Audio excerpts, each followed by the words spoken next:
So, we're a what? A democracy, a republic, or are we something else entirely? We seem to be both, yet neither. And to make matters worse, it seems like everyone has a different opinion. America, land of the free, home of the brave, and apparently a source of endless debate about its own government. The question has been asked for centuries. No, you're not sure either, huh? Well, maybe we're a democratic republic. Regardless, the debate continues. So which is it? It is seriously puzzling, though. It feels like trying to solve a Rubik's Cube blindfolded. And it seems the answer depends on your political perspective and which side of the aisle you're on. But maybe the answer is really somewhat more nuanced than that. Maybe we're more united than divided. Well, one can hope. America may be a place where freedom rings, but the definitions of that freedom can be as varied as the landscapes. The question of whether we're a democracy or a republic seems simple on the surface, but gets more complex the deeper you dive.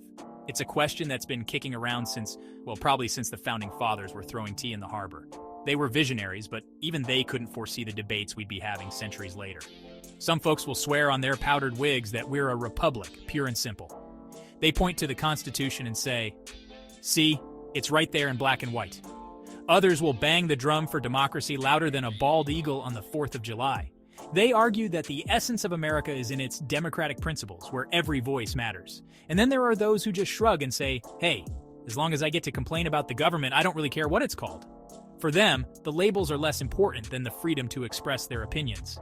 But here's the thing, the answer isn't as simple as picking a side. It's a blend, a hybrid, a political smoothie of sorts. It's more nuanced, more layered, like a delicious political cake with extra frosting of confusion. Each layer represents a different aspect of our government, and sometimes they mix in unexpected ways.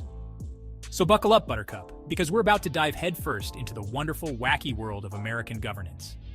It'll be a brief journey through history, law, and the ever-evolving interpretation of what it means to be American. And trust me, by the end of this maze, you'll either be an expert on the subject or even more confused than you were before. But that's okay, because understanding our government is a lifelong learning process.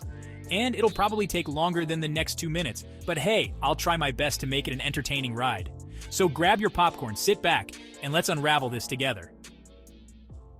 Picture this. 1776, a bunch of dudes in ridiculous pants decide they've had enough of King George's shenanigans. They draft the Declaration of Independence, declare themselves free from British rule, and then scratch their heads. What comes next? Building a new government from nothing is hard, okay? Imagine trying to bake a cake without a recipe. Enter the Founding Fathers, our fearless and slightly powdered leaders. They had this radical idea. What if instead of a king, the people got to choose their leaders? Revolutionary, right? They were inspired by ancient Greece and Rome, but they also knew that a pure, direct democracy like Athens had its flaws. Hello, mob rule, anyone? So they opted for a representative democracy, where citizens elect representatives to make decisions on their behalf. But wait, there's more.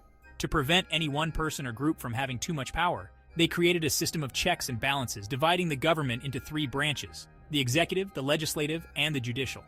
Think of it like a 3-legged stool. If one leg's too short, the whole thing collapses. Each branch supports the others, ensuring stability.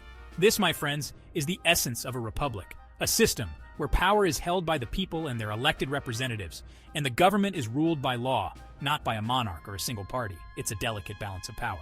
So there you have it.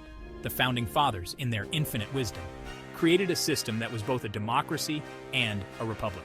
They combined the best of both worlds, ensuring that the voice of the people would be heard while maintaining a structured and balanced government. This innovative blend has stood the test of time, guiding the nation through centuries of change and growth. Hey, what do you think? Are we a democracy or a republic? Share your thoughts below.